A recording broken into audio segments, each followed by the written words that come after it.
Hello बच्चों, आज की क्लास में हम डिस्कस कर रहे हैं हमारी कक्षा 10 की गणित की वर्कशीट 60। तिथि है 25 नवंबर 2020 और हमारा टॉपिक है एक ठोस का एक आकार से दूसरे आकार में रूपांतरण। तो लास्ट वीडियो में भी हमने इससे संबंधित प्रश्न देखे थे और हमने क्या कॉन्सेप्ट यूज़ किया था कि हम एक ठोस को जब दूसरे आकार में बदल देते हैं तो उसका आयतन जो है वो समान रहता है, आयतन में कोई बदलाव नहीं आता। तो अब उसी कॉन्सेप्ट को यूज़ करते हुए हम कुछ और प्रश्न हल करते हैं। तो सबसे पहले है हमारा उदाहरण 1। व्यास 7 मीटर वाला 20 मीटर गहरा एक कुआं खोदा जाता है और खोदने से निकली हुई मिट्टी को समान रूप से फैलाकर 22 मीटर गुणा 14 मीटर वाला एक चबूतरा बनाया गया है। इस चबूतरे की ऊंचाई ज्ञात कीजिए। तो 22 मीटर गुणा 14 मीटर का मतलब ये हमें लंबाई दे दी है और ये चौड़ाई, और इस चबूतरे की ऊंचाई निकालनी है, यानी हमारा चबूतरा जो है वो होगा घनाभाकार का। अब ये है कुआं जिसकी 7 मीटर हमें दिया हुआ है व्यास और ऊंचाई दी हुई है h जो है वो है हमारा 20 मीटर। तो अब इसका व्यास 7 है तो त्रिज्या कितनी हो जाएगी? त्रिज्या हो जाएगी 7/2 मीटर। और दूसरी तरफ ये है हमारा घनाभाकार चबूतरा जिसमें लंबाई हमने देखा 22 मीटर हमें दी हुई है और चौड़ाई है हमारी 14 मीटर और इसकी ऊंचाई हमें ज्ञात करनी है। तो वही कॉन्सेप्ट यूज़ करना है कि इस कुएं को खोदकर जो मिट्टी निकली, यानी इस कुएं का जो आयतन है, अब उस आयतन को हमने बदल कर एक घनाभ का रूप दे दिया और वो बदल गया है घनाभ के आयतन में।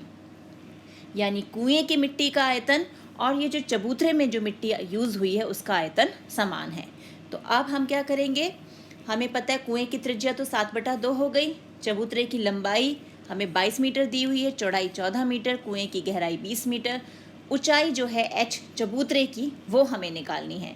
तो इसका मतलब कुएं से निकली हुई मिट्टी का आयतन किसके बराबर होगा? चबूतरे की मिट्टी के आयतन के बराबर।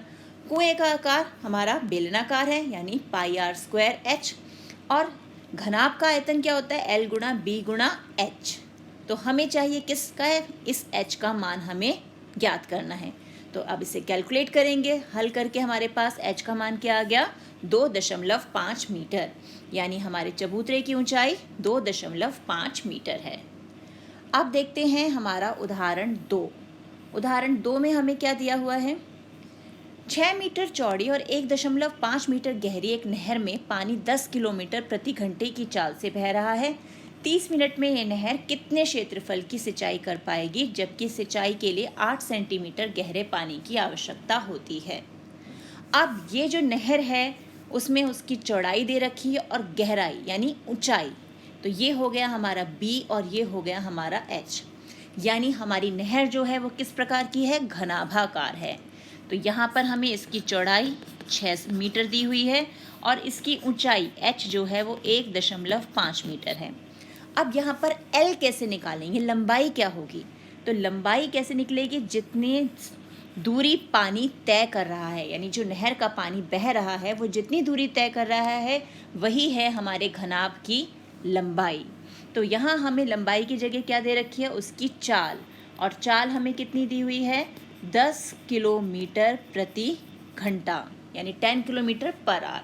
और इससे हम सिंचाई कर रहे हैं एक आयताकार क्षेत्र की।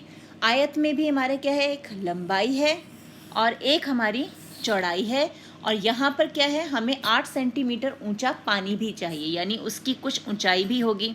तो ये हो गया L, ये हो गया B, और हमें H जो है वो दिया हुआ है कि वो 8 सेंटीमीटर है। तो अब नहर की चौड़ाई 6 मीटर, नहर की गहराई 1.5 मीटर, पानी की चाल 10 किलोमीटर प्रति घंटा। तो हम इसे प्रति मिनट में बदल देते हैं क्योंकि हमें 30 मिनट में कैलकुलेट करना है ना। तो मिनट में बदलने के लिए हमने इसे 60 से भाग कर दिया। तो हमारे पास क्या उत्तर आ गया? 10,000 को हमने किस में बदला? हमने उसे बदला मीटर में। 1 किलोमीटर में कितने मीटर होते हैं? 1000। तो 10 किलोमीटर में कितने हो जाएंगे हमारे? 10,000 मीटर। तो 10,000 मीटर प्रति मिनट, ये हमारा आ गया कन्वर्ट होके। तो अब 1 मिनट में बहे पानी का अगर हमें आयतन निकालना है तो हम कैसे निकालेंगे? यानी L कितना है हमारा? ये है हमारा L 10,000/60 गुणा B। बी हमारा कितना है 6 सेंटीमीटर और एच जो है वो हमें दे रखा है 1.5 सेंटीमीटर। तो ये हमारे पास है, ये है जो हमारे नहर है। तो उसमें से हमें उत्तर मिला यहाँ पर 1500 मीटर क्यूब, ये उत्तर आ गया। तो इसलिए अब 30 मिनट में अगर हमें देखना है कि कितना पानी बहा, तो हम 30 से इसे गुणा कर देंगे, तो हमारे पास आ गया 45,000 मीटर क्यूब पानी। अब माना ये नहर है वो ए क्षेत्रफल की सिंचाई कर पाएगी। अब आयत का क्षेत्रफल क्या होता है, L गुणा B, यही होता है ना हमारे आयत का क्षेत्रफल। तो 30 मिनट में बहे पानी का आयतन क्या होगा, खेत में 8 सेंटीमीटर गहरे पानी का आयतन। और पानी का आयतन हम कैसे निकालेंगे, क्षेत्रफल गुणा ऊंचाई करके। अब वो जो ऊंचाई है 8 सेंटीमीटर में दी हुई है, तो हम उसे बदलेंगे मीटर में, तो ये हो जाएगा 8/100 मीटर। तो 45,000 कितने के बराबर हो गया, यानी जो नहर से हमारे पास पानी आ रहा था, अब वो सारा पानी हमने खेत में भर दिया। तो ए यानी खेत का क्षेत्रफल गुणा ऊंचाई, और ए मैंने बताया आपको किसके बराबर होता है, एल गुणा बी के बराबर। तो ए गुणा 8/100, और यहाँ से हम ए की वैल्यू कैलकुलेट करेंगे, तो हमें मिल गया ये वैल्यू, ये आ गया हमारे पास मीटर स्क्वायर आंसर। हो गया ये हल। तो हमें मिल गया कि 30 मिनट में नहर द्वारा जो सींचा गया क्षेत्रफल है वो है 5,62,500 मीटर स्क्वायर। हो गया ये हल। अब देखते हैं उदाहरण 3। तो उदाहरण 3 क्या है अब हमारे पास, विमाओं 5.5 सेंटीमीटर, 10 सेंटीमीटर, 3.5 सेंटीमीटर वाला एक घनाभ बनाने के लिए 1.75 सेंटीमीटर और व्यास 2 मिलीमीटर मोटाई वाले कितने चांदी के सिक्कों को पिघलाना पड़ेगा।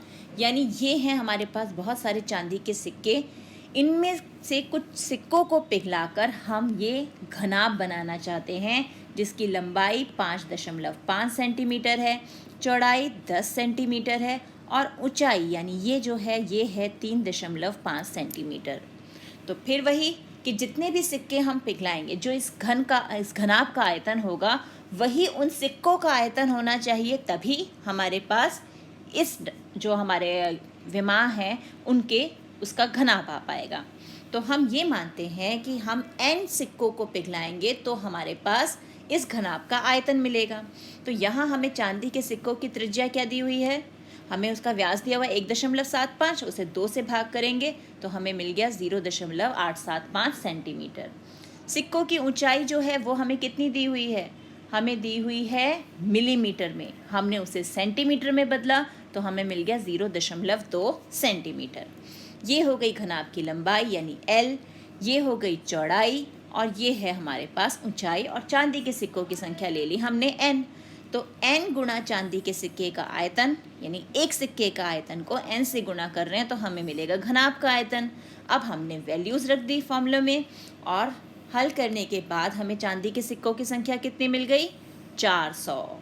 तो चांदी के सिक्कों की संख्या 400 है। तो ये हो गए हमारे उदाहरण। अब हम देखते हैं हमें अभ्यास के लिए क्या प्रश्न दिए गए हैं। तो सबसे पहला प्रश्न, व्यास 3 मीटर का एक कुआं 14 मीटर की गहराई तक खोदा जाता है। इससे निकली हुई मिट्टी को कुएं के चारों ओर 4 मीटर चौड़ी एक वृत्ताकार वलय यानी रिंग बनाते हुए समान रूप से फैलाकर एक प्रकार का एक बांध बना दिया जाता है। इस बांध की ऊंचाई ज्ञात कीजिए। तो अब यहाँ भी हम वही कॉन्सेप्ट यूज़ करेंगे कि कुएं से जो मिट्टी खोद कर निकाली गई उसका आयतन और जो हमारा वलय है, वृत्ताकार वलय यानी जो रिंग है, उसका आयतन बराबर होना चाहिए। तो इसके लिए पहले आकृति बनाते हैं और फिर इसे हल करते हैं। तो अब है हमारे पास हल 1। तो सबसे पहले हम आकृति बना लेते हैं कि ये है हमारा कुआं, जिसका व्यास जो है वो हमें दिया हुआ है 3 मीटर।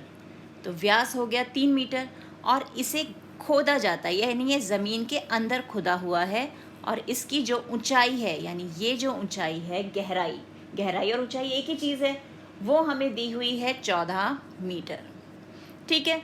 अब इसमें से जो मिट्टी निकली उससे हमने एक बांध बनाया, यानी और वो बना रिंग के फॉर्म में, यानी इस तरह से हमारा बांध बना और ये बन गई हमारी रिंग, वलय। इसकी चौड़ाई जो है वो है 4 मीटर, इस रिंग की चौड़ाई 4 मीटर है। तो अब जब हम मिट्टी निकाल रहे हैं, उस मिट्टी के आयतन से ही हमारा ये वलय बन रहा है, तो इस वलय का आयतन भी वही होना चाहिए जो हमारी मिट्टी का आयतन है। अब हमारे पास जो कुएं का त्रिज्या हो जाएगी वो होगी 3 का आधा, यानी 1.5 मीटर। और अब हम यहाँ ध्यान से देखें तो हमारे पास 2 वृत्त हैं। एक वृत्त जिसकी त्रिज्या 1.5 मीटर है, और एक वृत्त जो बाहरी वृत्त है, बड़ा वाला, ये जो वृत्त है हमारा, इसकी त्रिज्या क्या हो जाएगी, इसमें हम इस रिंग की चौड़ाई यानी 4 मीटर को और जोड़ देंगे, तो हमारे पास यहाँ से यहाँ तक की जो दूरी है ये हो जाएगी 5.5 मीटर, यानी बड़ी त्रिज्या जो है वो हमारे पास आ जाएगी 5.5 मीटर। तो अब हम देखते हैं हमें क्या क्या दिया हुआ है। हमें दिया हुआ है कुएं का व्यास। तो कुएं का व्यास क्या है, 3 मीटर। तो कुएं की त्रिज्या क्या हो जाएगी, कुएं की त्रिज्या हो गई 1.5 मीटर। ऊंचाई जो दी हुई है वो दी हुई है 14 मीटर। अब बांध की त्रिज्या, अब हमने जो ये बाहर का वलय बनाया है उसकी त्रिज्या कितनी हो गई हमारे पास, 5.5 मीटर। तो अब हमें क्या करना है कि हमारा जो कुएं का आयतन है वो किसके बराबर होगा, कुएं का आयतन होगा वलय के आयतन के बराबर, यानी जो हमारा बांध है, वलय या जो हमने बांध बनाया है उसके आयतन के बराबर। कुआं है हमारा बेलनाकार, यानी πr² हो गया इसका आयतन, तो हम यहाँ पर रख देंगे इसका मान πr²h, यही है हमारे कुएं के लिए। और जो वलय का आयतन है, वलय कैसे मिलेगा हमें, अगर उसकी ऊंचाई भी इतनी भी ऊंचाई हुई तो ये एक दोबारा से एक हमारे पास बेलन आ गया, यानी हम एक बड़े बेलन में से छोटे बेलन को घटाएंगे। ये हमारा एक तरीके से बड़ा बेलन है और इसमें से हम एक छोटा बेलन घटाएंगे, तब हमें जाकर ये आयतन, ये एरिया मिलेगा हमें। तो इसके लिए हम क्या करेंगे, पाई बड़ी त्रिज्या जिसे हमने r माना है, जो हमारा r हमें क्या मिला है 5.5 मीटर, यानी इस r को हमने इस r² माइनस अंदर वाला r यानी r² और h, ये h जो है ये हमें ढूंढना है। तो अब यहाँ पर इसे हल करते हैं। सबसे पहले पाई से पाई कैंसिल, तो h क्या हो जाएगा हमारे पास, h आ जाएगा r²h बटे में r² माइनस कैपिटल R²। अब इसकी वैल्यू रख दें, 1.5 गुणा 1.5 गुणा 14 बटे में r², यानी 5.5 का स्क्वायर माइनस 1.5 का स्क्वायर, और इसे हल करेंगे तो हमारे पास h का मान क्या आ गया, 1.125 मीटर। तो इस तरह से हम जो हमने बांध बनाया है उसकी ऊंचाई निकाल सकते हैं। अब देखते हैं प्रश्न 2 क्या है। प्रश्न 2 है, किसान अपने खेत में बनी 10 मीटर व्यास वाली और 2 मीटर गहरी एक बेलनाकार टंकी को आंतरिक व्यास 20 मीटर नहीं है 20 सेंटीमीटर है वाले एक पाइप द्वारा एक नहर से जोड़ता है। यदि पाइप में पानी 3 किलोमीटर प्रति घंटे की चाल से बह रहा है तो कितने समय बाद टंकी पूरी भर जाएगी।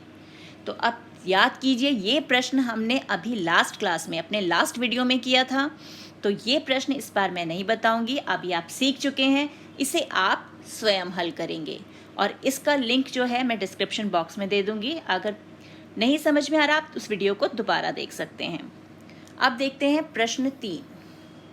प्रश्न 3 है, 32 मीटर ऊंची और आधार त्रिज्या 18 मीटर वाले एक बेलनाकार बाल्टी रेत से भरी हुई है। इस बाल्टी को भूमि पर खाली किया जाता है और इस रेत की एक शंक्वाकार ढेरी बनाई जाती है। यदि शंक्वाकार ढेरी की ऊंचाई 24 सेंटीमीटर है तो इस ढेरी की त्रिज्या और तिर्यक ऊंचाई ज्ञात कीजिए। तो अब यहाँ पर क्या कर रहे हैं हम, बेलनाकार जो है हमारा उसे हम शंकु में बदल रहे हैं, यानी रेत जो है बेलन से शंकु के आकार में बदली जा रही है, तो आयतन फिर बराबर रहेगा। तो अब इसे हल करते हैं। तो अब है हमारे पास हल 3। तो हमें क्या क्या दिया हुआ है, हमें दिया हुआ है बाल्टी की त्रिज्या। तो बाल्टी की त्रिज्या उसे हम ले लेते हैं r, वो हमें दिया हुआ है 18 सेंटीमीटर। बाल्टी की ऊंचाई, वो भी हमें दी हुई है, उसे ले लिया हमने h, वो है हमारे पास 32 सेंटीमीटर। अब जो नया शंकु बन रहा है उसकी ऊंचाई हमें दी गई है, तो शंकु की ऊंचाई उसको हम ले लेते हैं h, वो है 24 सेंटीमीटर। हमें क्या ज्ञात करना है? शंकु की त्रिज्या, यानी उसे हम कैपिटल R से दिखा देते हैं, वो हमें ढूंढना है। और तिर्यक ऊंचाई यानी L जो है वो भी हमें ढूंढना है, तो L भी हमें ज्ञात करना है। तो अब प्रश्न के अनुसार यानी अकॉर्डिंग टू क्वेश्चन क्या है हमारे पास? जो हमारा बाल्टी का आयतन है, यानी हमारी बाल्टी का आयतन वो किसके बराबर होना चाहिए? वो होना चाहिए हमारे शंकु के आयतन के बराबर। और बाल्टी हमारी कैसी है? बेलनाकार, यानी पाई r स्क्वायर h जो है वो शंकु का आयतन यानी 1/3 पाई r स्क्वायर h के बराबर होगा। अब ये पाई और ये पाई कैंसिल, हमें किसका मान निकालना है? हमें निकालना है r का मान, यानी r स्क्वायर को हमने छोड़ा और बाकी सारी वैल्यूज़ हम यहाँ ले आए, तो r स्क्वायर हो गया स्मॉल r स्क्वायर h बटा कैपिटल H। अब यहाँ पर जो ये 3 था, ये 3 भी ऊपर गुणा में चला जाएगा, यानी ये आया। अब इसमें वैल्यूज रख देते हैं, 3 गुणा 18 गुणा 18 गुणा 32 बटे में h यानी 24। अब इसे हल करेंगे तो r स्क्वायर जो है वो हमारे पास क्या आ जाएगा? हमें चाहिए r, यानी हम इसका वर्गमूल लेंगे, तो r का मान आ गया हमारे पास 36 सेंटीमीटर। तो r हमें मिल गया। जब हमें r मिल गया तो हम तिर्यक ऊंचाई आराम से निकाल सकते हैं। तिर्यक ऊंचाई का फॉर्मूला क्या होता है? L बराबर वर्गमूल h square plus r square, यानी क्या क्या हो गया हमारे पास? 24 का स्क्वायर जमा 36 का स्क्वायर, और यहाँ इसे हल करके हमें मिला 43.2 सेंटीमीटर। तो ये हो गई हमारी तिर्यक ऊंचाई। तो ये है हमारी आज की वर्कशीट। इसी प्रकार के और प्रश्नों का अभ्यास कीजिए अपनी NCERT बुक से। मिलते हैं एक और वीडियो में, तब तक keep practising and enjoy maths.